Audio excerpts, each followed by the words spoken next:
Hello everyone, and welcome to Retro Brick Reviews, where today I'll be taking a look at LEGO Harry Potter, set number 75969, the Hogwarts Astronomy Tower.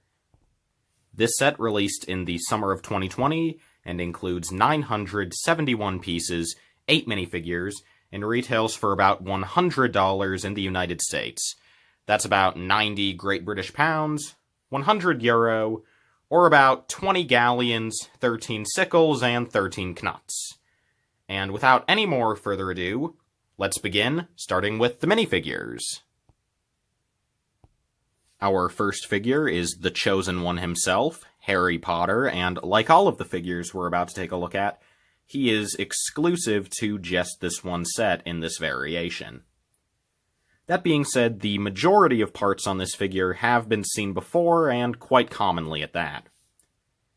Starting off, his hairpiece is just the Mutt Williams hairpiece in black, which is an extremely common hairpiece that has been available quite commonly in this color for at least a decade. However, I think it does work very well for the 16-year-old Harry Potter we see in the Half-Blood Prince. Harry's face is the same print we started seeing in 2019 with the Prisoner of Azkaban and Goblet of Fire sets, and I still really like it. In fact, I honestly think it works better for the older Harry depicted in films 5 and 6. It has a double-sided print, one with this very nice smile that I think is the best likeness to Daniel Radcliffe LEGO has ever produced on a figure, and on the backside we have this more cross expression that also looks very good in my opinion. But no, what's really unique about this figure is the outfit, or particularly the torso, because the legs are a common print that we've been seeing since General Hux in the LEGO Force Awakens sets back in 2015.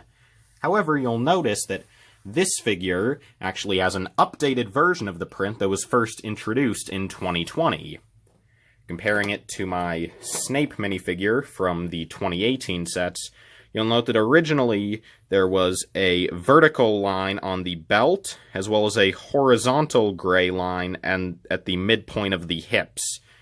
Those were originally done to represent the tunic that's part of a First Order officer uniform, and it has finally been removed, which makes a lot more sense for characters who, aren't Star Wars officers wearing tunics.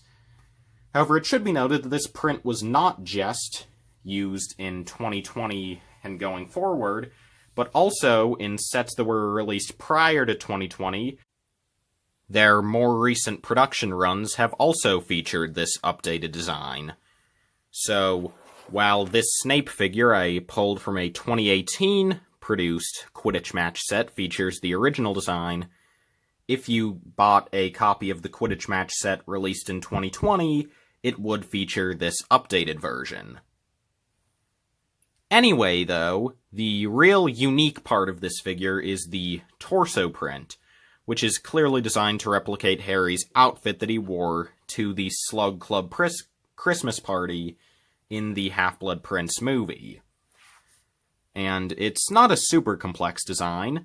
You have this vest that is very much open over a red dress shirt, and that also has a red tie, which is the exact same shade. And then other than that, you just have some printed details for the design of his jacket, and those continue very simply onto the back. Now, it should be noted that this is the second time we've gotten a Harry Potter figure wearing this outfit, as we also got a version in 2012 as an exclusive minifigure with the LEGO Harry Potter Character Encyclopedia. And I have that figure here. It's one of my personal favorite figures of all time. Fixing the hair. And you'll notice that the main differences between these two are that the old one has a much cleaner design, the new one is far more wrinkly to match the prefab leg print, as well as how on the old one, the tie has a bit of a pattern on it if you look closely, whereas the new one is just completely dark red. And for those reasons, I do think that this is unfortunately a case where the old figure is somewhat superior, but if you can't get your hands on it, this new design is still a very good figure to have, It's a very nice-looking variant of Harry, and yeah, good figure overall. Harry was nice, but I think this next figure is far more exciting. Here we have Luna Lovegood in her iconic dress from the Half-Blood Prince, and this is the first time we are ever getting this outfit in LEGO form, and I think that, overall, it looks pretty nice. Starting up at the top, Luna has the hairpiece that she's had since the LEGO Harry Potter minifigure series 1 in 2018. And I think it looks really nice on this figure. It has a lot of nice shaping to it, some nice curliness. Overall, it looks quite messy, which fits Luna a lot. Here you can see the back, which looks quite nice. The one thing that you could take issue with is that there is a very notable gap between the torso and the hairpiece. That's because when this piece was originally designed, it was made so that it could go around the messenger bag piece, but I don't think this is too big of an issue. Plus, it means that Luna is one of the few female minifigures that can sit in a chair, so that's a plus. Luna's face print is new for these 2020 sets.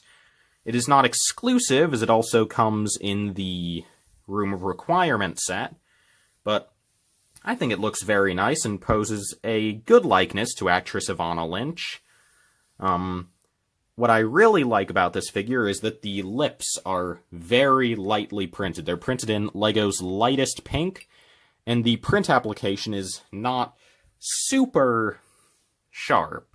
So as a result, it gives the impression that Luna is not wearing lipstick, which I really like, because almost every female LEGO minifigure is wearing lipstick, so I always like when, on the rare occasion, when we get one who isn't. Just some nice variety, you know? But other than that, I really like the detail that went into her eyes, and while this front face is nice, my favorite is the alternate expression where she has this adorable surprised look. I love that. That is such a great face print.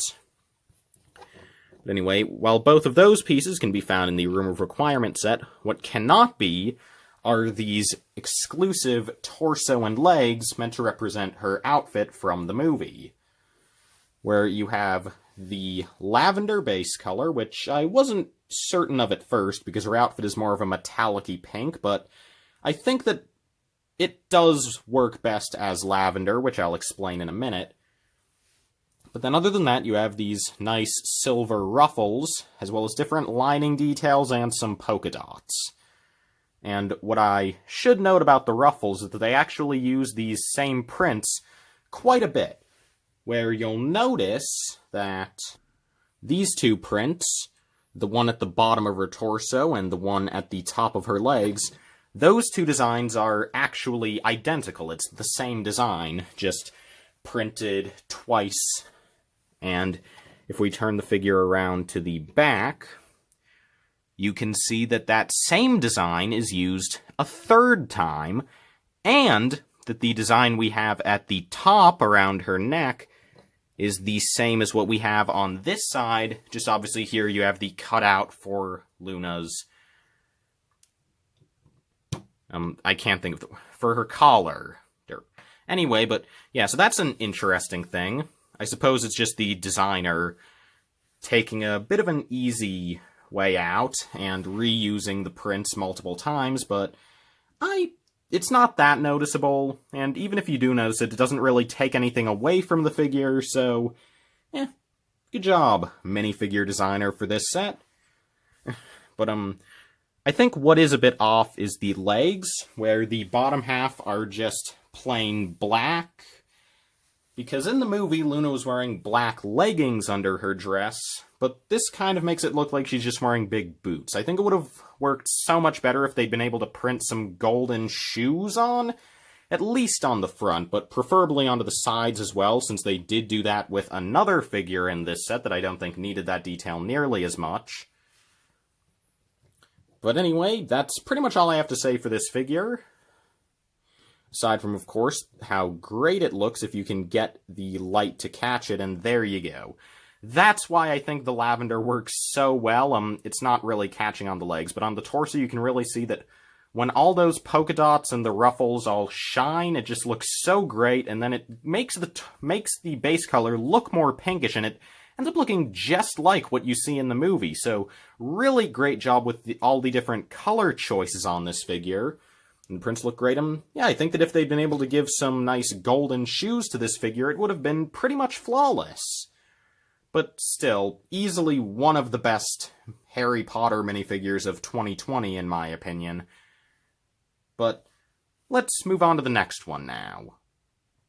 Oh, wait, also forgot to mention that Luna comes with a reddish-brown wand, which is a fairly common color, and Harry's wand is in dark brown, since I completely forgot to mention it when I was going over him. Sorry about that. While Luna is probably the most detailed figure in the set, this next one is probably my favorite. Here we have Neville Longbottom, here playing a waiter at the party, and for him, I'll actually start with the accessories since they are blocking a good amount of his detail. In one hand, he has a standard dark brown wand, nothing too special, but in the other, he actually gets this nice serving tray. That's just a silver shield with a clear goblet on top, but it's a nice accessory to have, and it fits the scene very well. Removing it, though, you can see that with Neville, he has not just an exclusive torso, like all of the figures in the set, but he also gets an exclusive facial expression, just for the Astronomy Tower. Though it should be noted that that's probably just because this is the first set to include an aged-up Neville, and that if we get any Neville figures from 2021 on, in standard release sets based on the later movies, he'll probably have this face print as well. Anyway, though, you can see that that is matched up with a relatively uncommon hairpiece, which I think works very well for him. His primary face is interesting, since it's actually based on one specific scene from the Deathly Hallows Part 2, right after he gets knocked out and he's waking up in the Great Hall. Yeah, that's what this is based on, where he has this very confused expression, and I think it looks very nice. And I think it fits Neville's character pretty well, since he is a very confused guy at a lot of points. At the other side, he has this nice smile, which, I'm not too sure about. I don't think this is the greatest likeness to actor Matthew Lewis. I think that with this, they were still trying to hold on to what he looked like in some of the younger movies, which does kind of make sense, because typically they use the same face prints from age 13 to, well, adulthood in this Harry Potter theme, so I guess it makes sense, but it's weird because the eyes definitely give me, like, Half-Blood Prince Deathly Hallows vibes, but then the mouth looks like it's taken from The Prisoner of Azkaban. It's still a nice face print, but, like, with the little lines around the sides of the mouth and the kind of flubbery chin, I don't know. I don't think this specifically looks like any one age of the character, so that looks a little strange, in my opinion. I prefer this primary expression for Neville. His torso has him in the white server shirt, which looks quite nice. You have 4 gold buttons, as well as that insignia on the pocket, and around the back, just some very simple stuff, but I think it works quite well to continue the look. And that is Neville Longbottom. He is a very nice figure to get, a very important figure to the series as a whole, so it's nice to finally get him in a retail set for the first time in this new line. Yeah, just really nice looking figure.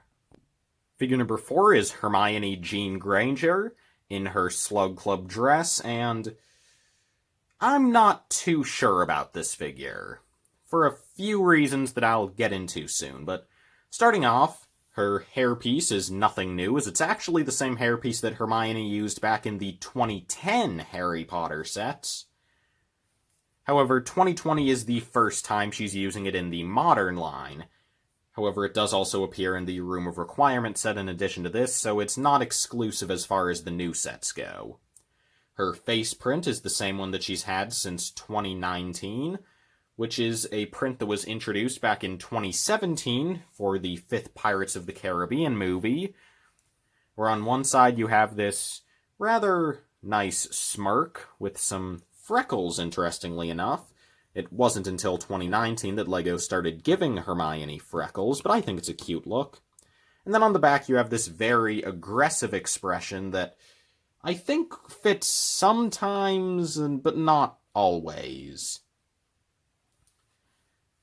And in this case, I don't really know why it would be here, but it's a fine face print. I think that mostly the front, but it has a good likeness to Emma Watson.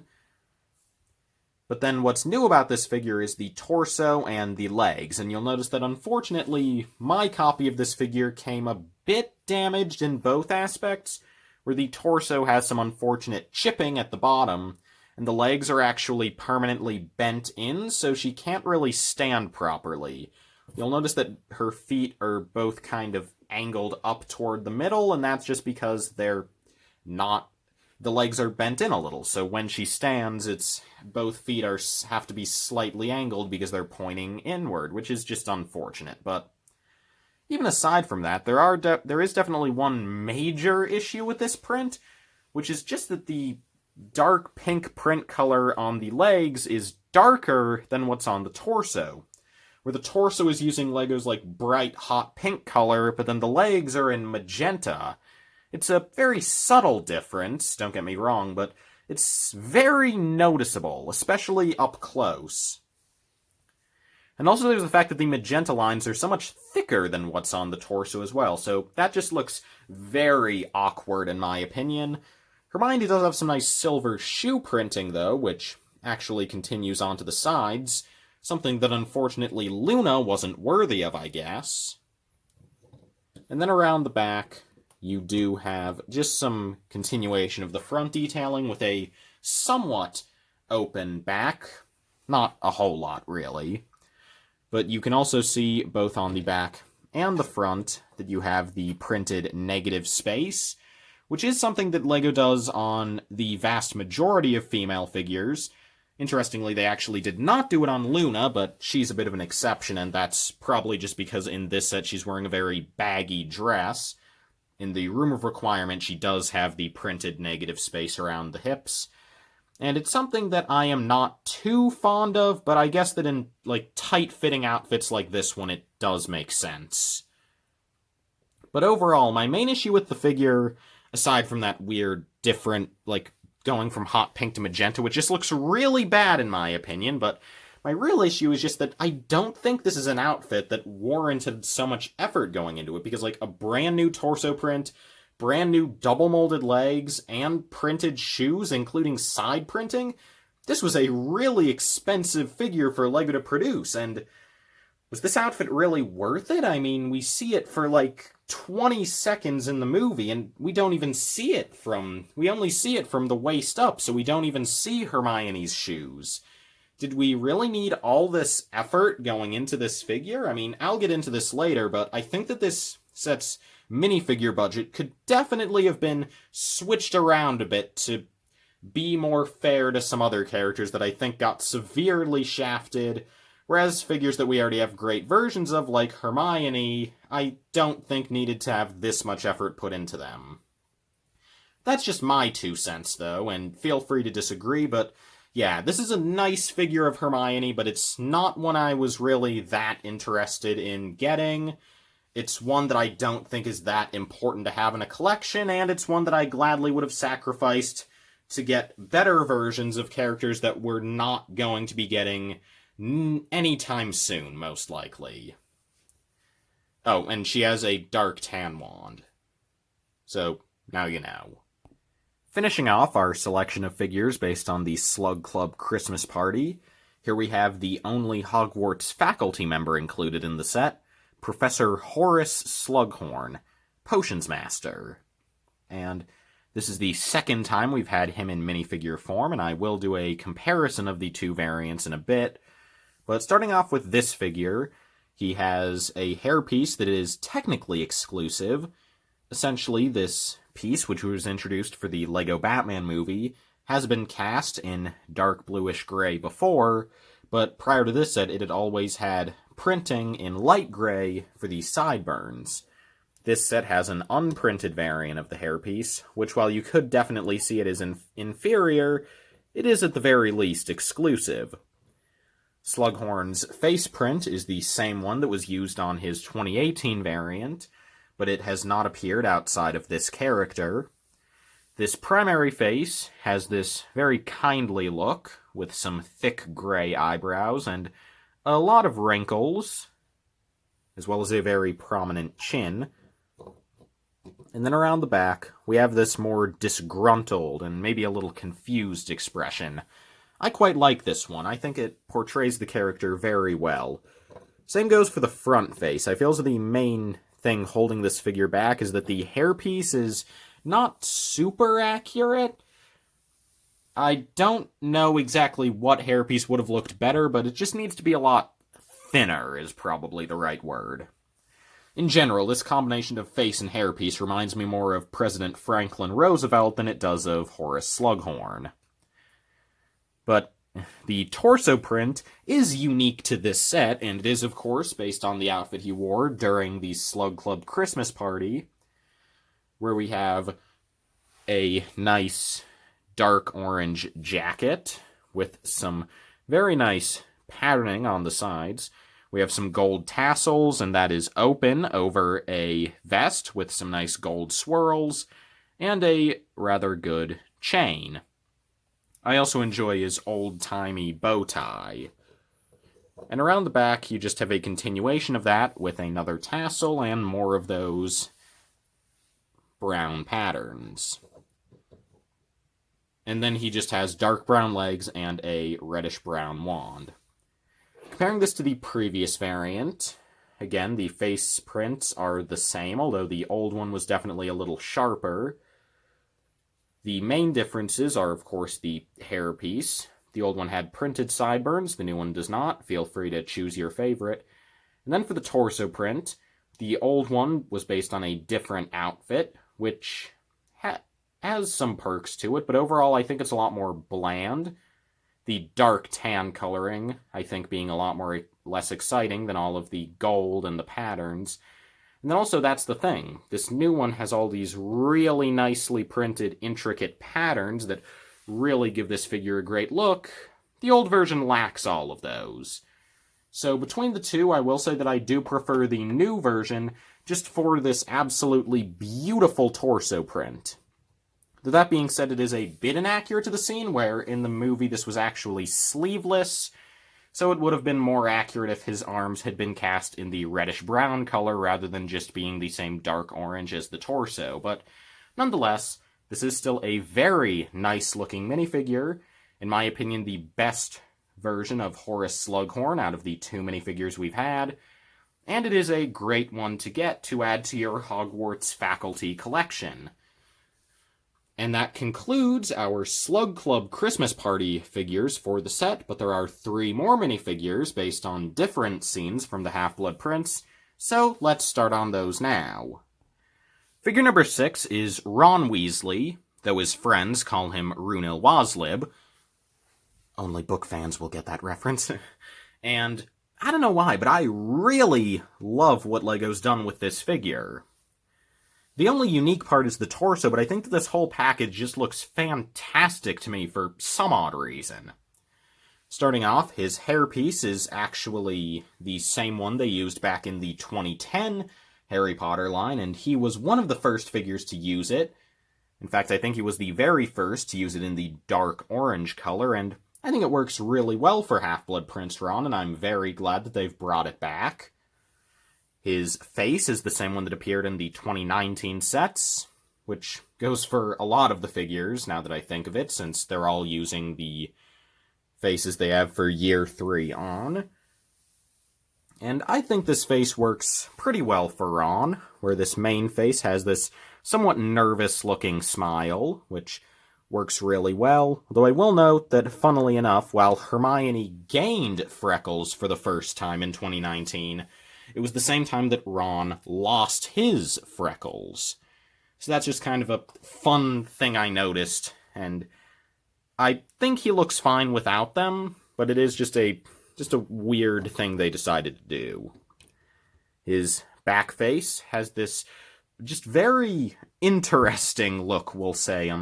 He looks somewhat disgusted, somewhat jealous, somewhat selfish. I mean, there's just a lot going on here. I really like this face, although it is definitely a more comedic print, which I think works fairly well for the Half-Blood Prince, and it is one of the more comedy-based films in the series, but that being said, I don't think this face will really work if they use the same print in sets based on Deathly Hallows, so here's hoping for a new design in 2021.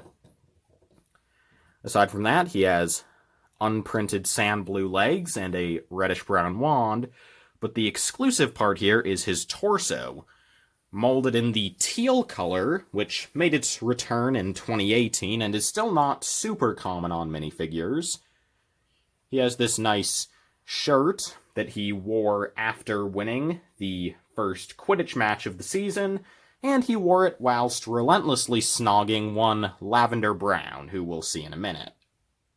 And I just really like the design of this shirt, where you have the dark red collar, but then the torso, the main shirt, has this nice patterning on it. Very simple, but nice looking. You have some wrinkles off to the side, and then you have a little pocket. It's all very simple, but I really like it. And then around the back, you just have a continuation with more patterning, a little bit more wrinkling, and then just a bit more dark red. And I really like this, partially because aside from the dark red, this isn't too far off from the kind of shirt I would wear in real life, so that's nice. If my sig fig didn't have that good old-fashioned classic space style, I would consider stealing this torso for him. But, yeah. Again, just a very simple Ron figure, but it works really well. It looks like Rupert Grint, and I like the aesthetic this guy has. Not much more to say than that. I really like this figure. You could complain that he should have double-molded arms, but, this is a $100 set that comes with 8 minifigures, and they already have multiple new double-molded combinations, and I don't think it's really necessary. Plus, with the rest of the set taking place around Christmas, it doesn't really make sense for him to be wearing short sleeves that late in the year, so I think it actually makes more sense in the context of the whole set for him to have inaccurately long sleeves. That's one way to explain it away, I guess, but yeah, great figure. Next up, we have a figure that I find to be pretty much the physical embodiment of disappointment. Here we have the first LEGO minifigure of Lavender Brown, and probably the last for a good while, since she is not a very prominent character outside of the Half-Blood Prince. And I'll be honest, I think that LEGO pretty much completely botched this figure. Starting with the hairpiece, you'll see that it is a Friends piece, meaning it is rubber, and it doesn't really look like Lavender at all, because she has this hair that is very curly and poofy, and this piece just doesn't really do that. I mean, there's a little bit of curliness, sure, but for the most part it's actually pretty straight, and even turning around to the back, it doesn't really capture the same look. Now, the reason they went with this hairpiece is because, it being a Friends hairpiece, you can attach accessories at the back, so they were able to affix this pink bow to the back, which would be nice. Except Lavender's bow was on the top of her hair. Like, the very top, so it was peeking out the top. Like, it should be right here. But instead it's on the back, and it's not even visible from the top. So that's just completely wrong. Then we have what might be the single worst face print reuse in LEGO history. I mean, it's not, because the Burrow exists from this wave, but, this is not great, where they used Rey's face from Star Wars. They took one of the most stoic characters from the Star Wars universe, at least in LEGO form, and they used that face print for one of the most exaggerated and animated characters in all 8 Harry Potter films, because Lavender is just such a very bubbly character. I quite like her character. I know that a lot of people dislike how she was portrayed in the movies, but I kind of prefer it to the books. But anyway, so... But she just has slight smile on one side, slight frown on the other. Congratulations, Lego. You failed. Because really she should have, like, a big smile on one side, and then the other probably like a very jealous or somewhat aggressive face. Kind of similar to what Ron has, now that I think of it. Interesting, but anyway, I will be nice, and I will give this figure credit where credit is due, because the torso print is really good. It is very accurate to what she wore during this same scene that Ron is taken from, where you have this nice, cute charm necklace, and you have this pink shirt with heart patterning. That collar design is very accurate, and then you also have the buttons going down, and then you have the negative space, which I really like, because comparing it to Hermione, who has the much more standard designing that you see on most figures, you can see that on Lavender it's a lot less exaggerated, would probably be the best word, which, I don't know, I just really like that. It's different. I think it definitely fits the body type the actress had, actress Jessie Cave, in the movie, and also, because it's on a pink color and it's printed in pink, it's also not too noticeable, which, again, just very well done in my opinion. I think that negative space on minifigures should look a lot more like this, in terms of the subtlety. Yeah. Then around the back, same stuff, where you just have the continuation of the heart patterning and then just the tiny bit of negative space. So yeah, fantastic torso. If only the rest of the figure could have been that well designed. This could have potentially been one of the best figures of 2020 for me, because, again, unpopular opinion, I love Lavender's character in the movies. I think she was really funny and... Yeah, but anyway, so, now, there is one more issue with this figure, though, and that is the legs. They went with purple legs, which is accurate. She wore purple leggings during the scene, but they forgot her skirt. Lavender was wearing a skirt in this scene, and they just completely omitted it. And, like, they could have gone with a fabric skirt, which a lot of people have suggested, but there's something even simpler that they could have done just so easily. It wouldn't have raised the budget of the set much at all. It's a piece that already exists and it has no printing, and they could have so easily just chucked it in here. Just give her one of these. This is my advice to you. If you have the skirt piece in pink, this is from the Pink Power Batgirl minifigure from the Lego Batman minifigure series, and this just looks so nice to me, and it ties the figure together so well. Like, even with the inaccuracies of the face and hairpiece, I think that just adding this nice pink poofy skirt, I think it just makes the figure look a lot better. Now, as for the face and hairpiece, I will give a quick couple of ideas on how you could fix those to be more accurate.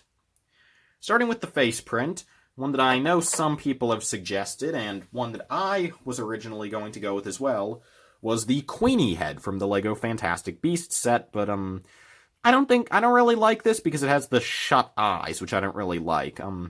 After looking into it some more, there is a face that I do not own, but one that I think if you do have it, it would be a great substitution. That is Anna's head from the LEGO Disney Minifigures Series 2. Now, that is not a series I collected. I have only one figure from it, and it's not that one. But if you do have that headpiece from that minifigure, I think that is a really good print that looks a lot like actress Jessie Cave for some reason. Now, the hairpiece is one that doesn't exist in the right color, but it is one that I think is the perfect shape if you were willing to overlook that. And it is the Alice hairpiece from LEGO Disney Minifigure Series 1, where you have this nice design, bow at the top, and then the hair is just super nice and poofy. Like, you can really see that. Like, if LEGO had recolored this piece for Lavender, Even, heck, face print aside, just recolor that piece and add the skirt. I think that would have made for a really nice minifigure. But, hey, if you're not a purist, as I am, I suppose you could just paint that hairpiece if you have it to make it more accurate to Lavender, but other than that, yeah. I'm gonna keep the skirt on for the rest of the video because I think it just looks really nice and improves the look of the figure so much, and it's a relatively easy change to make, but yeah. This is a figure with a fantastic torso print, but then everything else was kind of completely botched. Well, also, she has a dark orange wand, which is a nice color to get, so there's that. But the overall, pretty disappointing Lavender figure, but if you have some spare parts, you could definitely customize her to make her look a lot better. Our final minifigure in the set is Draco Malfoy, and he looks quite nice. Now, the Hairpiece and Head are actually two pieces I've reviewed on a previous version of Draco, as they're the same ones that were used in the Hogwarts Student Pack. And the hairpiece is exclusive to these two sets in this color, the bright yellow, which is not entirely accurate. I think it would look better if it was just in tan, but the bright yellow is what they've gone with for the Lego Malfoys in the new line, and I don't think it looks bad, per se. It's just one where it's a bit too vibrant, but this is Lego, so it works well enough. The face print is not a new design, but it's one that I think works quite well. They introduced it for multiple characters in 2019, and this main face actually does look a lot like the character of Draco, minus the thick black eyebrows, which should be a lot thinner, and they should be brown. His alternate face is much more aggressive, but I also don't think it looks too dissimilar to Draco. Yeah, this is a case where I'm actually perfectly fine with them reusing a head for a figure. I think it looks quite nice. He gets a dark brown wand, but then, and what is new for this figure is the torso print, where you have our first time ever getting Slytherin robes on a figure. At this point, we've had very many instances of Gryffindor robes, but never for any of the other houses, so it's nice to get a set for Slytherin in this set. Now, these are not the only Slytherin robes on the market, as we get a variant in Diagon Alley, but this is the cheapest way to get them. And you can see that obviously we have the robes over a Slytherin jumper torso, but what's interesting is that that jumper is not the same as the one we see on the standard jumper figures, such as the aforementioned Student Pack Draco, where you can see that the wrinkle details are different, the stripe is different, where it's pretty much entirely horizontal on the robed version, it has a lot of curve in the standard, and then also the collar is a lot larger, where on the robed version it actually goes over the edges of the shirt, whereas the Student Pack version has it confined completely within the V-neck of the jumper. So that's interesting.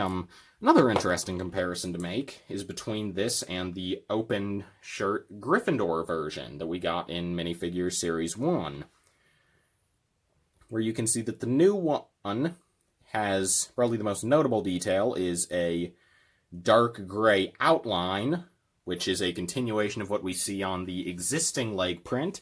Same legs we saw on Harry, which don't really work here because you can see that the corner is folded over on Draco's right leg, our left, and the inside of the robes are dark green, so that being black doesn't really work at all.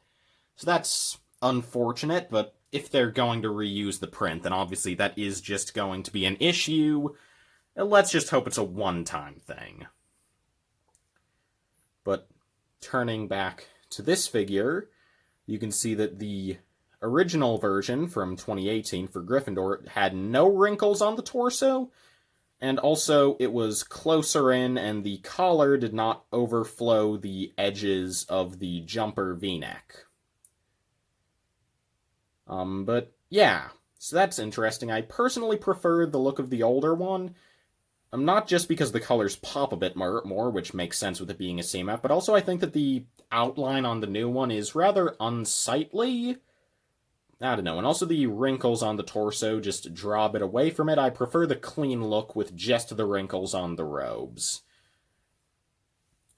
But anyway, what's a very interesting comparison is that, taking all of that aside, if we turn both figures around to the back, you will see that the back printing is identical, just with the dark red swapped for dark green. So the designer took a shortcut here, where he just copy-pasted the figure from 2 years ago onto Draco and swapped the color. That's really interesting, actually. Yeah. I mean, that's... I don't really have a way to complain about that, because there's nothing wrong with it. There's also nothing really right with it. It's just an interesting, fun fact, I guess.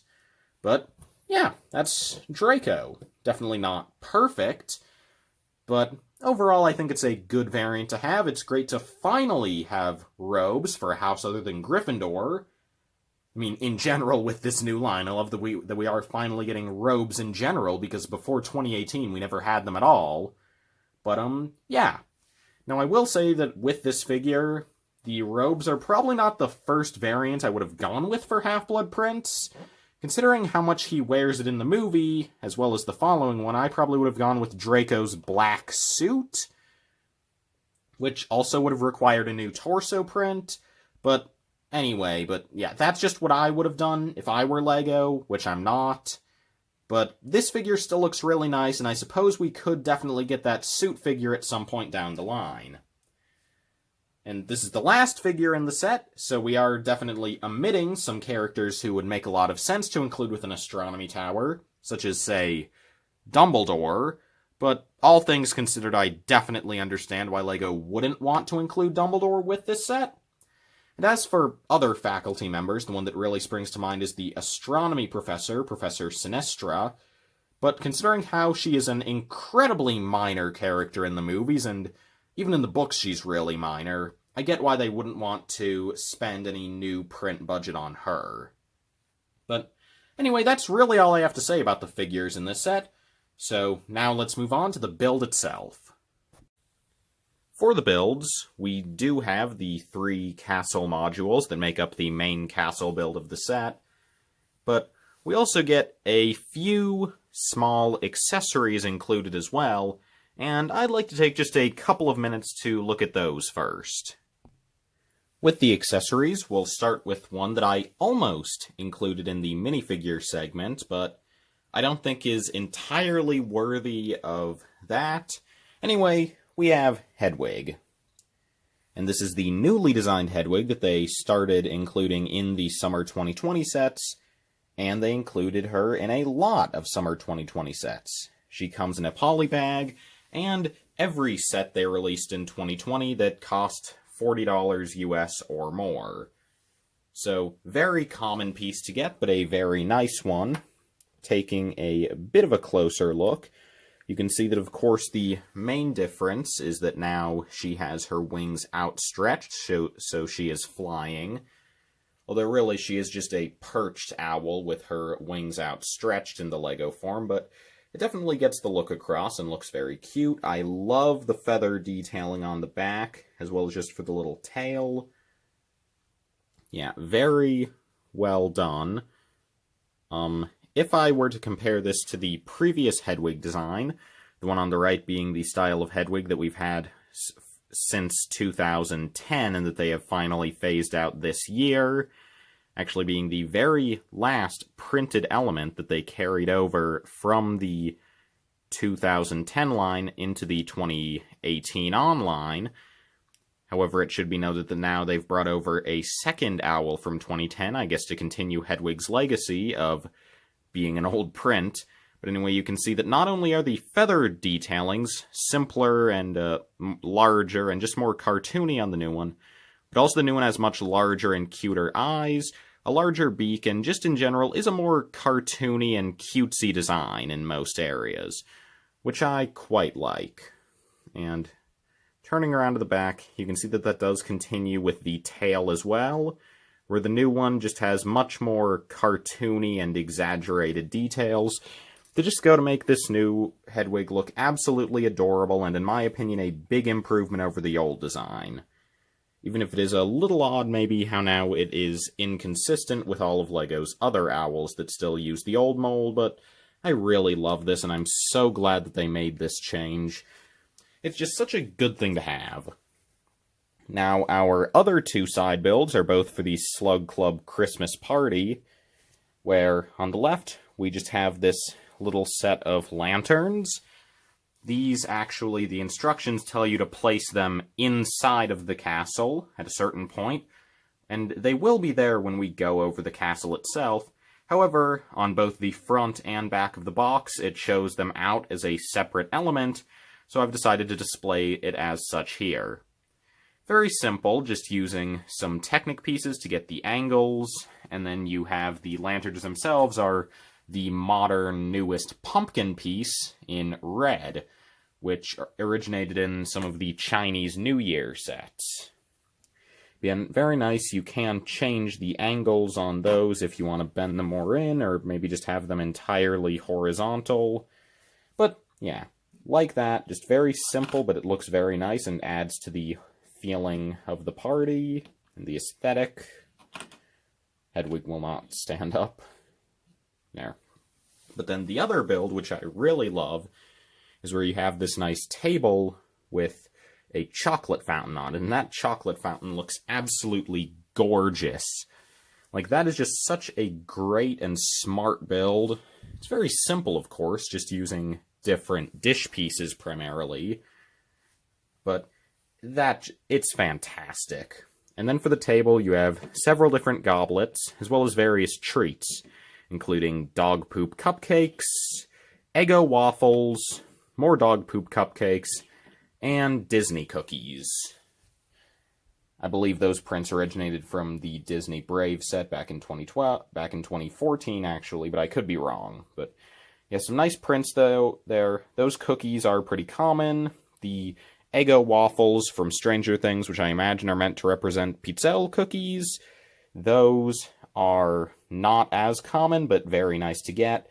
And then, yeah, these chocolate cupcakes are just made using the dog poop piece, which I really wish they had not introduced as dog poop, because even though they've only used it as that once and as other things dozens of times, I can now only think of that as the dog poop piece. Thanks, LEGO. But yeah, aside from that being a little gross, maybe, I really like all of these accessories. I think they add a fair amount to the set. But speaking of the set, now let's move on to the castle proper. Here we have an overview of the castle in its totality, where on the left we have the Astronomy Tower in all of its glory, so tall that it is currently being cut off by the top of the screen. In the center we have the Viaduct Entrance, Viaduct not included, and on the right we have one of the Hogwarts greenhouses, specifically Greenhouse 3, judging by the contents. When all three modules are connected together, the set measures about 11 inches in width, about 6 inches in depth, and the main tower, at its peak, measures up to be about 16 inches tall, making it ever so slightly taller than the Grand Staircase Tower in the Hogwarts Great Hall set, but nonetheless making it the tallest tower at minifigure scale LEGO Hogwarts. Which is good, because of course the Astronomy Tower is the tallest tower at canon Hogwarts. And tilting the camera all the way up so we can get a better look at that, all the way at the top of the tower, you can see it is so tall that it is forcing us to go completely outside of my current setup. But don't worry, there is a way built into the set that will allow us to get a much better look at the top of that tower later on.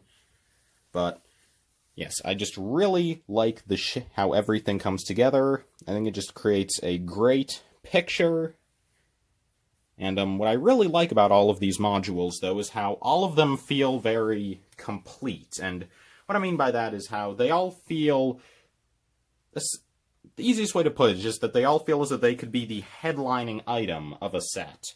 Whereas with the previous sets, take for example the Hogwarts Clock Tower from 2019, that one had the main clock tower build, sure, but then the other two elements essentially just felt like filler, and they felt a lot weaker than the main design. Here we have three very strong and very good-looking builds that are all of fairly iconic structures, all in one set, as opposed to getting some generic tower and wall elements. So, yeah, I just really like the fact that they included all of this great Hogwarts goodness in this one set. And something else I enjoy while we have everything connected together is that, unlike the other sets where you essentially just have a long wall continuing around, with this one on the inside, all the structures come together and you just have a nice bit of floor space open in the middle. Which is really nice because then you can pose figures around the back of the set and it still feels like they're actually in the castle, rather than with the other sets where it just feels like they're standing on the other side of a wall. So, yeah, just really like some of the design choices they made with this set. It just feels a lot nicer and a lot more complete than the past expansions that we've had in 2018 and 2019, and I hope that future Hogwarts expansions, if we continue to get them, will keep up this same level of cohesiveness and quality. But all that being said, I think I've said enough about how the set looks all put together, so now it's time to start looking at how everything is separately, starting with Greenhouse 3. So here we have the 2020 design for a Hogwarts greenhouse in LEGO. There was one of these previously released in 2007 that looked very different, and one of these is also being used as the basis for the 2021 Herbology class Hogwarts Moments set. However, of the three greenhouses, I think that this one definitely is the best. Starting off, you can see that this isn't just a greenhouse, because over here, you actually have a small amount of the Hogwarts wall built into it, which definitely helps it to connect better with the rest of the castle and make it feel like a cohesive piece. However, if you want this to be standing on its own, as would be more accurate for the greenhouses in universe, that could be seen as a bad thing, but one that can easily be modded out. At the front, we have this nice glass door with a very shiny silver knob that uses the more metallic-y bright silver, which looks absolutely fantastic, and I'm so glad that they continue to use that color. It just looks great. You also have a nice flower outside. Going out to the side, we have some very large windows, as well as some foliage growing. And that's well built and well connected in as well, using the mandrake stem piece. And then up on top, for the roof, it comes to a nice point, and to represent the dragon ornaments and ornamental designs that are on the outside of the greenhouse, they're using just a couple of the LEGO Ninjago Golden Weapon dragon hilt pieces, and those look very nice here. The entire roof connects with no studs, but rather just with the power of friction. It just sits on there and can be easily removed to get better access from the top. The backside uses another door piece, though this time it's open, and we have a couple of more pins to connect this to other modules. Around the back, you can see that there is a pair of gardening shears clipped on, but the main interior design is where we just have this long table with 4 pots on it. And as you might be able to tell already, all 4 of those pots contain mandrakes. And all 4 of those mandrakes, if I just pull one out...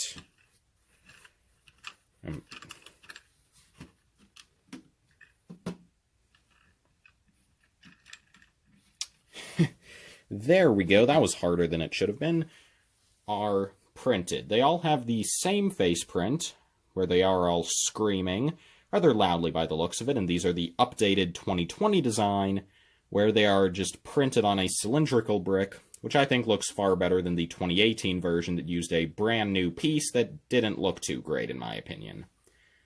But just for the sake of it, I suppose, here is the new Mandrake compared to the two other versions.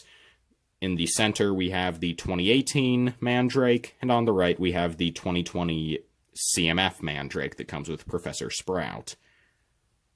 It should be noted that this newest design is not exclusive, because while it was at the time of this set's release, it will also be included in the Herbology Classroom Hogwarts Moments set. But just repotting that Mandrake, and dropping out the other one that fell in the front to repot that one as well, that is really all there is for the greenhouse.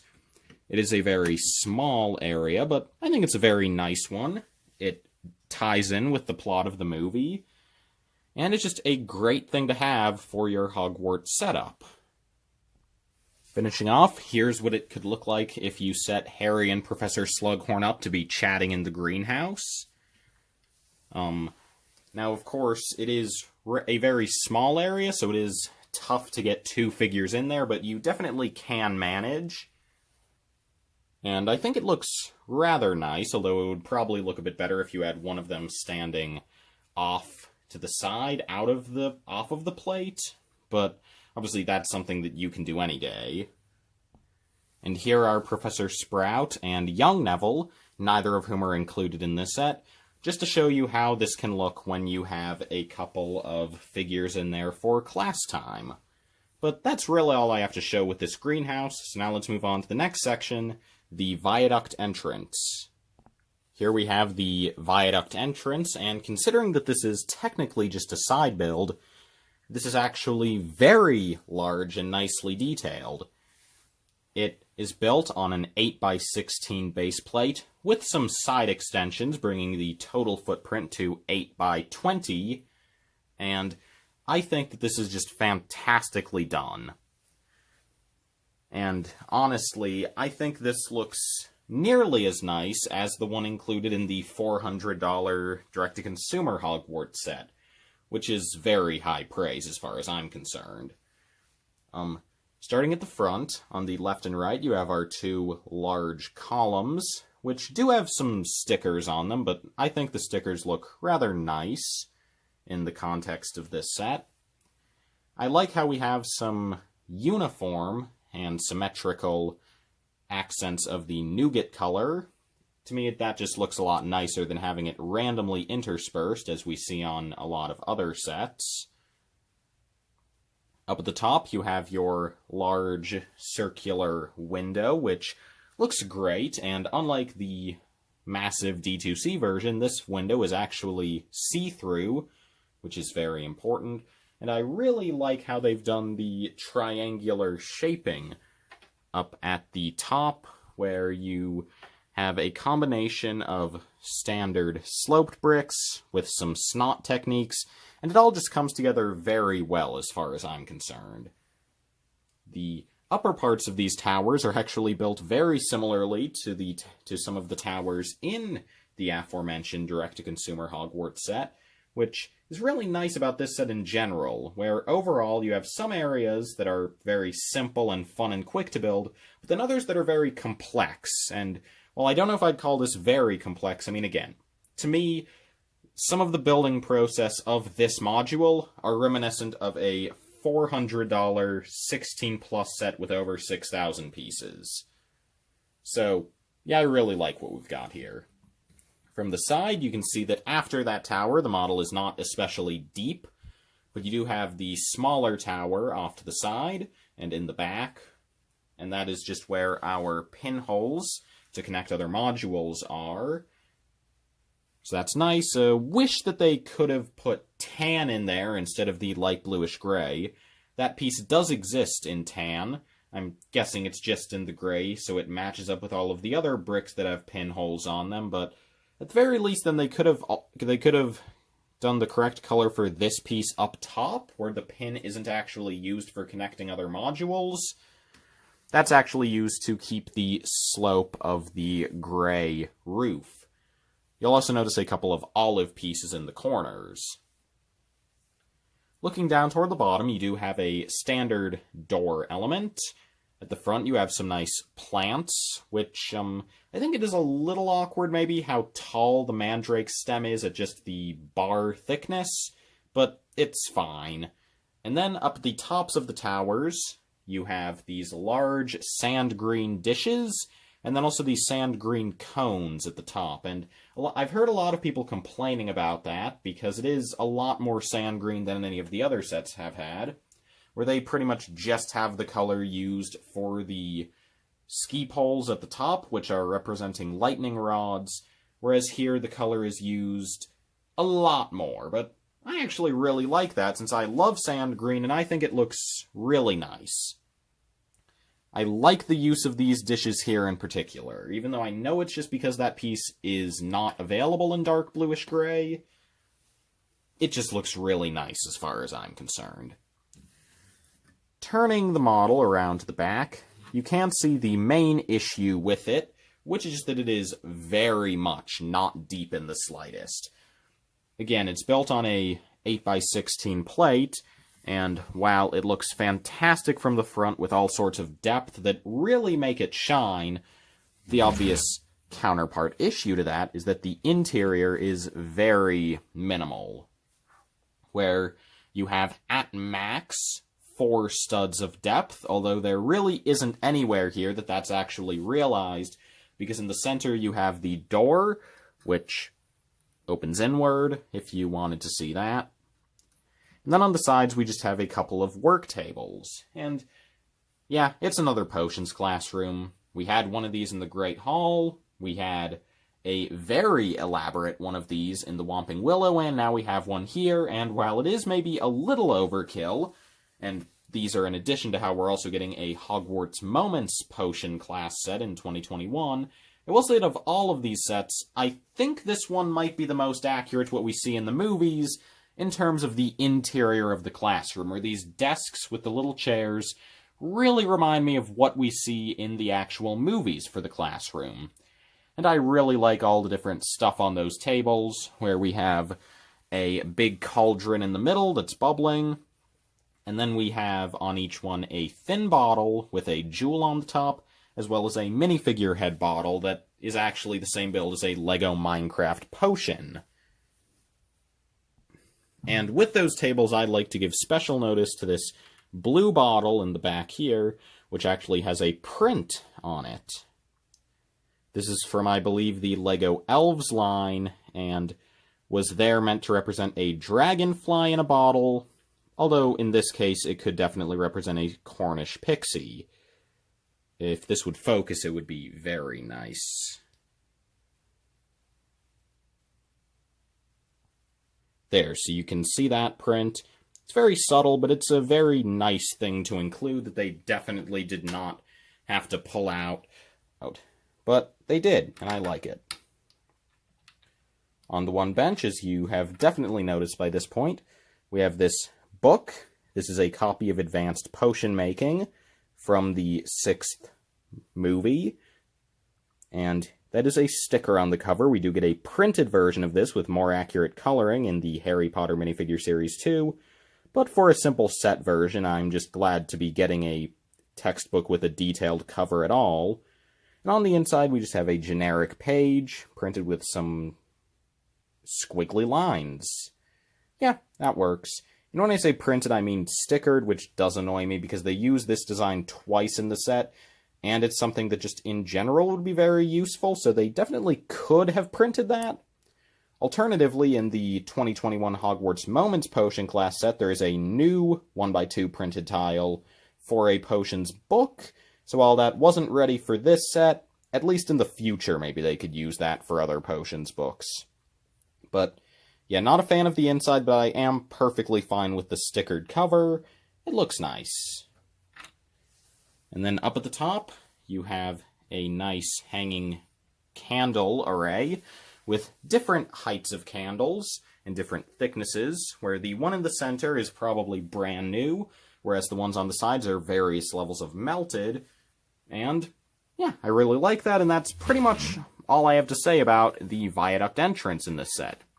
It is a very well-executed model. It could definitely hold its own as the headliner of its own set, but instead it's included as an amazing side build in a set that already includes an amazing main build. And speaking of that main build, I think it's time to take a look at the Hogwarts Astronomy Tower. So here we have the Astronomy Tower. It's very tall. As I've already demonstrated, it is pretty much too tall for me to review it in this form. However, LEGO's got us covered. Now, this feature is definitely less for convenience of recording the set, and more so just to make it easier to transport, but it actually severs at the middle, where we can just pick up the top half of the set and pull it off. It didn't separate cleanly, actually, a plate stuck. But, yeah, so then you can just separate it into the two halves, and there we go. So that's how I'll be looking at this model for the remainder of the review, starting with the bottom half, where we can see that it is very nicely detailed. From the front, simple but nice, where we have some light blue flowers that we've seen around the set. We have some sand green in the tiling up to the entrance. The archway is just simply done but using some simple arch pieces, but it looks really good. We have some tan spikes, and then some windows. Yeah, nothing too complex, but I think it gets the job done, definitely. And then off to the side, we have a wall with a window. Not much else to say there, it's just a wall. I'll get to the other side in a second, which I do take some issue with, but what I really like is how with the wall, you have pins facing both directions, and this is something that this is the first time they've done it with any of these modules, where you can actually connect at this one spot going in either direction. It's a very simple thing, but it's very nice. Around to the side, you can see that the wall is not fully closed off, but I don't mind too much since the way it's designed, either you're going to have something connecting to the front, which if it's the Viaduct Entrance, it'll cover this up, or you're connecting to the side, at which point it'll obviously cover it up. But yeah, here you just have the lantern. This is where the instructions tell you to put it. And then as for the rest of the interior of our bottommost floor, we just have a broomstick held on with a clip. That's a nice inclusion. I guess you could imagine that this is maybe Harry's firebolt broom. Although it doesn't have any of the special embellishments we got for it in 2019. And turning this around to the side, you can see that there is an open white door frame, and the white door frames are something that you definitely could take issue with in this set. Personally, I don't mind too much. If you don't know, the reason they're there is just because the larger door frames, which you can see on the top, those 1x6x6 door frames, those pieces are color-locked in white. They did not have the budget to change them for the set, so to make things consistent, they also put the smaller door frames in white as well. I don't mind the color, but what I do mind is that this is completely open from the side. Less on the bottom, because you could just walk through there, but, this is the second floor. Why is that completely open? That just does not look good to me or make sense in any way. Because, you can't just walk off the edge. That wouldn't make sense. I mean, how hard would it have been to just take a 1x6x5 panel with a couple of extra bricks on top to just fill in that space officially? The answer is that I don't think it would have taken much at all. I mean, I understand how, with this being a dollhouse-style set, having more area to get your fingers in there allows for better play, but it just looks really bad, in my opinion, to have that open. But, yeah, going up to the second floor to look on the inside, we have Slughorn's office, where you can see we have his desk with a light fixture off to the left and a letter off to the right, that actually being the new letter design introduced in 2020. In this set, the Privet Drive and the Burrow. And the print actually originated in 2019 in the Beauxbatons Carriage and Advent calendar. It's just that in 2020 they've been printing it on white instead of tan.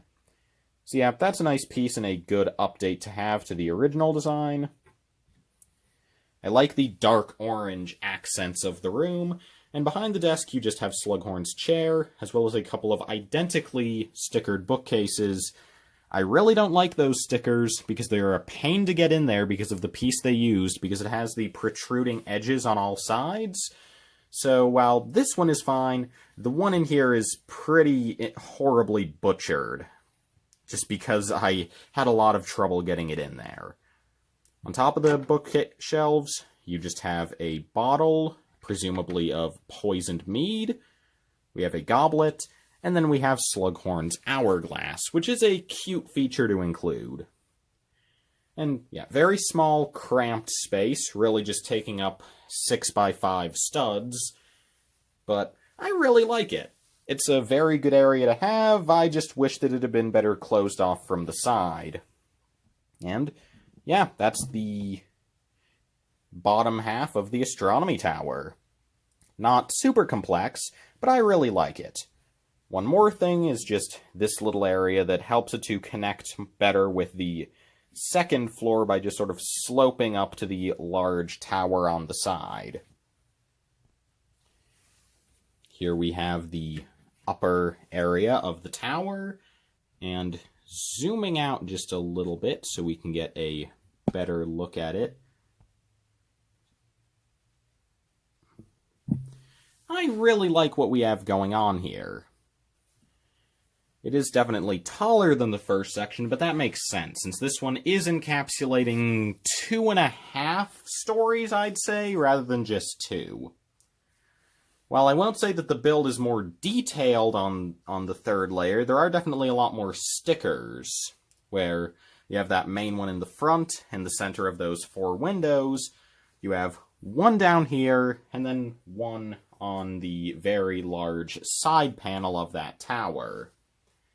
Moving up to floor 4, which is here up, I really do like what we have here, though, where we have the circular window on the main tower, and then you also have this nicely built up and detailed bay window on the side.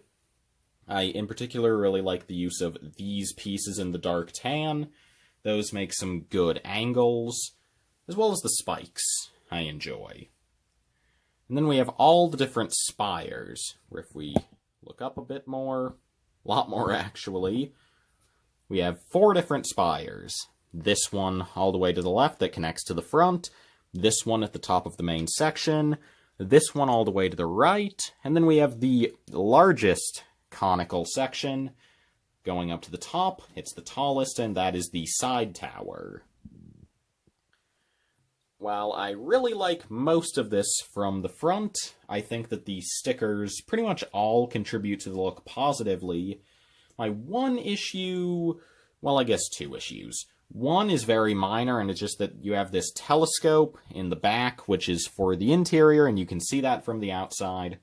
That's a very minor thing, and I like the look of the telescope, so I don't really mind being able to see it, but it doesn't make much sense in universe. The other thing is more major.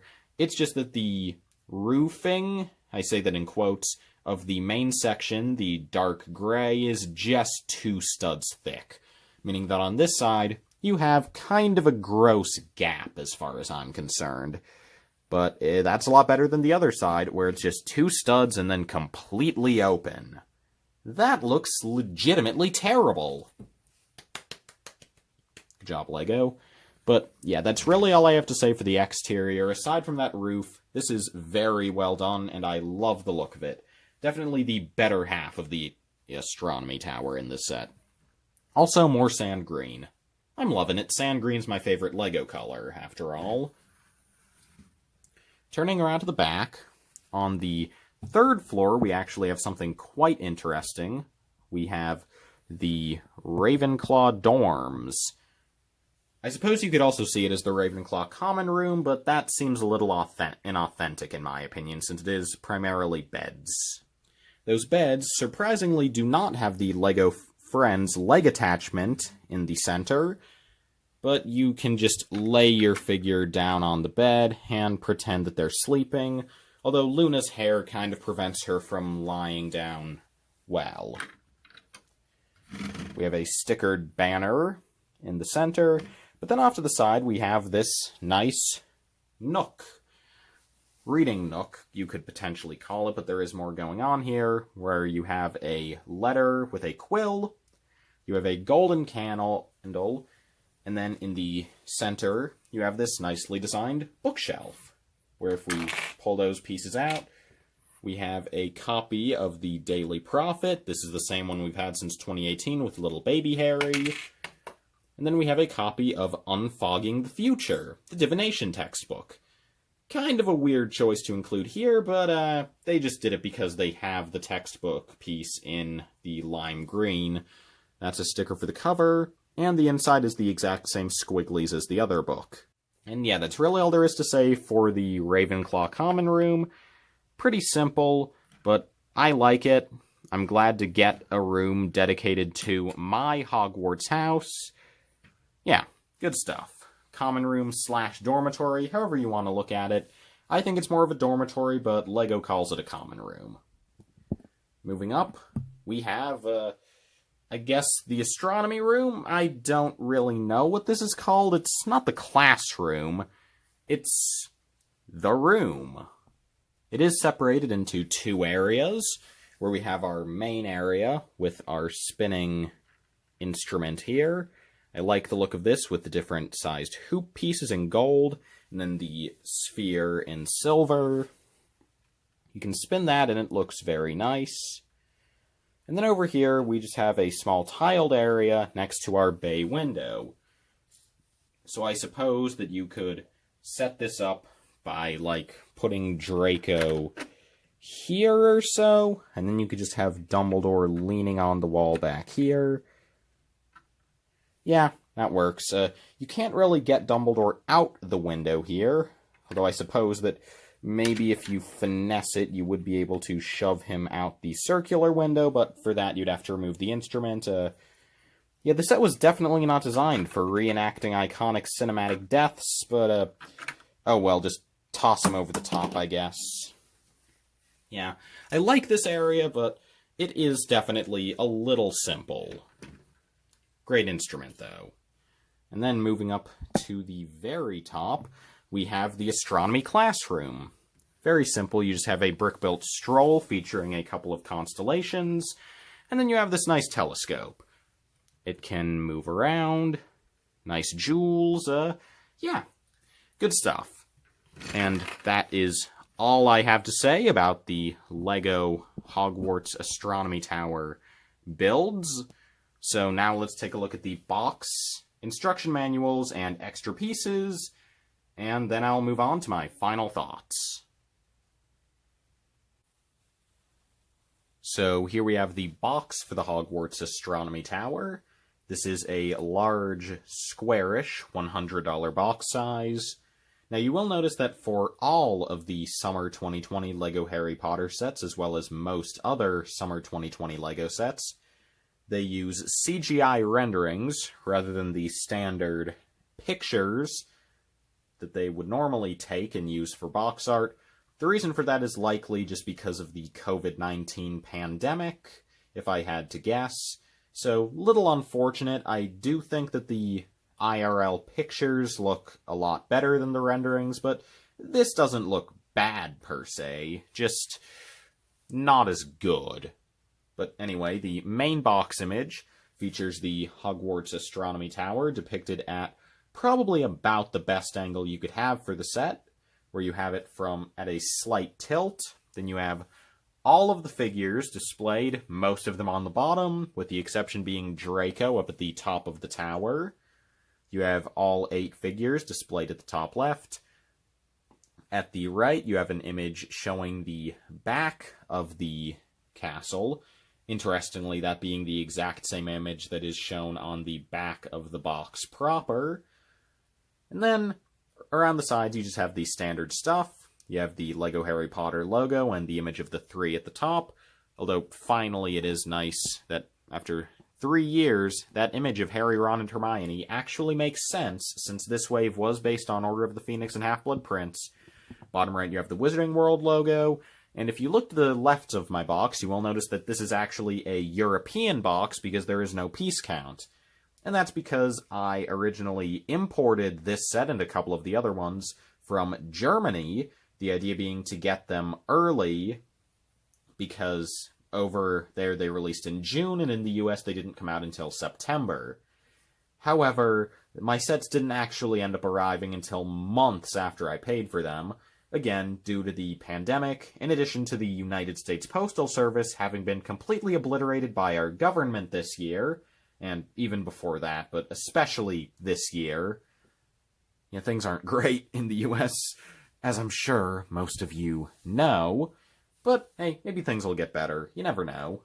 But in the background, you just have renderings, interestingly enough, of the Lego set versions of the Great Hall and the Clock Tower. Those sets just used Hogwarts stock arts, but I much prefer seeing the Lego versions in the background. It just makes this feel like more of a connected theme. Then, turning the box around to the back,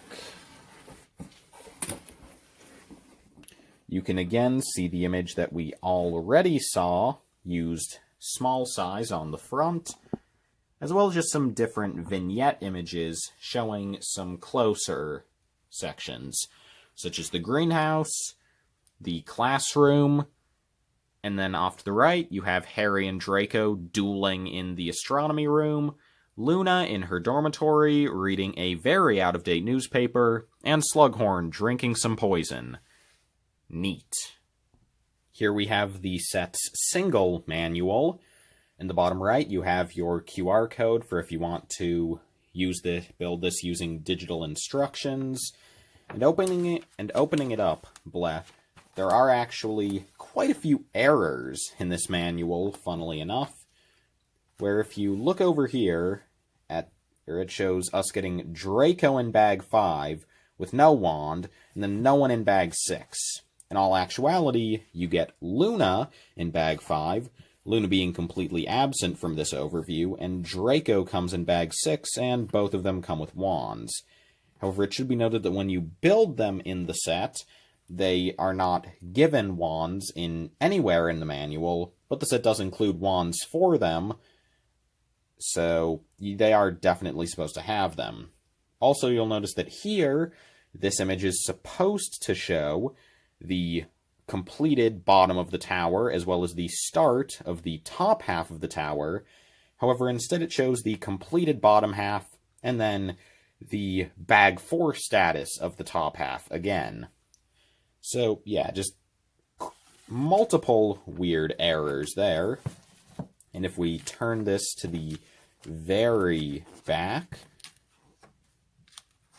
which is at page 166, is where we conclude, you can see some more errors where, again, Luna is missing entirely, Draco is missing his wand, Hedwig is just connected onto the front instead of with everyone else, which is not an issue, but just kind of weird. Neville is not holding his serving tray, it's off to the side. This is also how it was when you build him, and in that image all the way at the front, and I do not know why. And also, everyone is just facing the exact same direction and just weirdly staggered. And they're at a different angle from the set, where, like, the set looks like it's sitting on a table, like, everything is at the same angle and everything. The figure's just weirdly staggered. The whole thing just looks really bad, composition-wise. So, poorly done manual, but it's all very buildable. None of the actual steps are wrong, unless you consider Neville's tray to be wrong. Then here we have an advertisement for how you can connect all 4 sets, where we have the Clock Tower, the Great Hall, the Whomping Willow, and the Astronomy Tower. All that looks good. Then you have an advertisement for all of the standard release Summer 2020 sets, those being 4 Privet Drive, the Forbidden Forest Umbridge's Encounter, the Hogwarts Room of Requirement, and this set, the Hogwarts Astronomy Tower. And then we just have our parts list, which goes on for 3 pages. And then we have the Win figure. He's fine, but I miss Win Kid. Lastly, here we have our brick separator and all of our extra pieces. The brick separator is included here in teal, which is a much more recent and much less common color for it. And moving on to the pieces, we actually get a lot of nice ones in this set for extras, including the printed Eggo tile, the printed jam cookie. We get this gold nozzle piece. We have a pink bow, which is probably really common in Friends, but as someone who only gets the occasional set from LEGO Friends, this is a nice piece to have an extra of. Blue feather is none too common. We get a couple different stamp pieces. An extra poop. Ski pole. Tanspike. Mandrake stem. Several different colors of jewels, which are great to see. The candle flame, which has come in a lot of sets at this point, but I still think it's a nice piece to get extras of. Your scissors and or shears. And then you have all your spare wands, where you get an extra dark brown, an extra tan, an extra dark orange, and an extra standard brown, as well as one or two sprues for each of those colors. And then also a metallic silver stud, and then various other studs and flowers and different pieces in all the different colors. A pizza tile, sand green cheese slope. Yeah, there's just a lot of great extras in this set, a lot of good variety for spare pieces, and a lot of very useful ones. But that's enough time spent talking about the extra pieces in the set, so now I'll give my hopefully succinct final thoughts. So overall, would I recommend LEGO Harry Potter set number 75969, Hogwarts Astronomy Tower? Absolutely. Now, of course, this set isn't perfect, but it comes a lot closer than most. We have 3 main module builds for our castle, and in my opinion, all of them are dang near flawless. I mean, I'm not going to go as far as to say they're absolutely perfect. There are things that could be fixed. The main one being the open sides of the astronomy tower, which makes it that you can pretty much only display it from this one angle, unfortunately. But this is just the best angle to display it from anyway, because of how the rest of the set's set up. But, yeah. That's really my only complaint with the main build. I guess you could say that the Viaduct Entrance is a little thin in terms of interior, but I think it still works very well, and I don't really have any complaints with the greenhouse. Yeah, pretty much perfect on the castle builds, as well as the side builds for the party are just really cute and nice, and definitely all of that is worth the $100 price tag of the set, easy. Now, my real gripe with the set comes down to the minifigures, where I feel as though they didn't really need to focus so much on the minor Christmas party scene from the movie. I mean, I get what they were doing. Last year they did it with the Yule Ball, and they wanted to continue that, but I really don't think it was necessary. I mean, Slughorn makes sense, since you need a variant. Luna is great to have, because she's iconic, and I wish that she could have had shoe printing. Also, when I say Luna's iconic, I meant the dress, but also just Luna in general is pretty iconic. But yeah, I think you should have her, because that is just such a great and memorable outfit, and really works as a star figure to the set. And Harry's, you need to go alongside her, but I really don't think we needed to have Neville in the outfit, and definitely we didn't need to splurge on the budget to give Hermione her dress. Personally, I would have preferred if you remember, after the Quidditch match, so the same scene Ron and Lavender are from, actually, Hermione and Neville are both wearing what are essentially t-shirts, but with the Gryffindor logo on the front. And I think that would have been a really great torso print to get. since it's Hermione and Neville, you'd have had one just generic, and presumably one that they would have added the feminine features to, the negative space. And I think that had they done that, that would have been so much more interesting and useful, not only because neither of these designs are particularly memorable that they did include in the set, but also because those, in addition to not using nearly as much budget, since Hermione wouldn't need any leg printing and certainly no double molding or side printing, but also that would have just been such a great thing, since I could see so many people using those torsos, those hypothetical torsos, for their sig figs to have their figures wearing what essentially looks like Harry Potter merch. But yeah, that's what I would have done if I were LEGO, but I'm not, and I'm not a huge fan of those two figures. Neville's fine, it's just kind of not the choice I would have gone with. Hermione I actively dislike because it's such a massive waste of resources for a figure that, in my opinion, doesn't even look that great. And, of course, the main issue with that, then, is that you go over to Lavender, and she is just really bad. Like, I've kept the pink skirt on her, because, like, I just think that that alone really does improve the look of the figure, but even then, even if you do that, you still have the wrong, completely incorrect face, and the hairpiece also doesn't work at all. Just, Lavender really needed... I mean, honestly, for her character, I think the best thing would have been if they'd given her a collectible minifigure series spot, since I think she really needed that kind of budget. But at the very least, they could have given her a skirt and recolored the hairpiece I mentioned earlier in the review. But yeah, so that figure I take real issue with, but because we're probably not going to get another Lavender figure for a very long time, so it's unfortunate that what might be our one and only chance at getting her in LEGO form was kind of completely botched. But other than that, I really love this set. And in my opinion, it is easily the best of the 4 Hogwarts sets they've put out for this modular system in the modern 2018 line. Is it the best Hogwarts set ever? Well, no, because there's the amazing direct-to-consumer set, but for sets that are in a more affordable price range, maybe. I personally still have a big soft spot for the 2010 Castle, and I'm not sure if this one beats that one.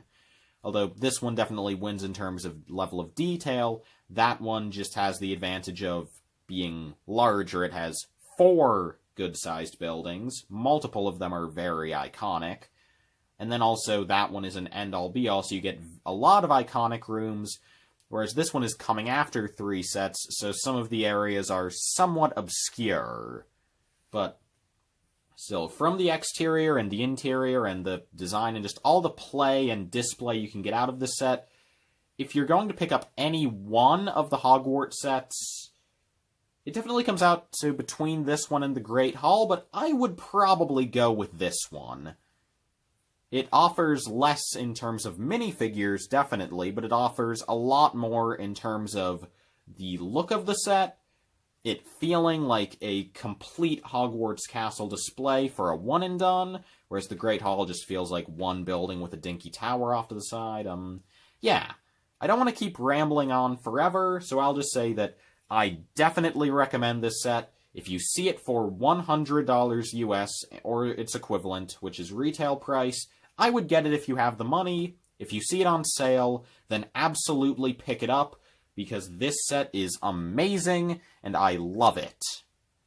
And that's really all I've got. So, thank you all so much for watching this video, and I hope to see you all in the next one, which will be coming at you very soon. No, I'm serious, I'm back.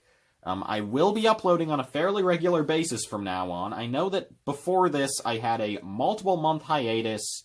I'm not going to go into the whole thing now because it's not really relevant, but I'll just say I will be back to posting regularly.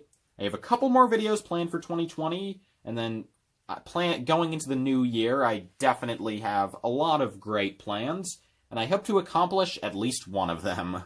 But in all seriousness, thank you for watching this video. if you are one of my subscribers, and you've been subscribed, thank you so much for sticking around. It means the world to me. I know that's a little cliche, but it really is true. And just thank you. And I will see you in the next video. But for right now, this is Retro Brick Reviews, signing off.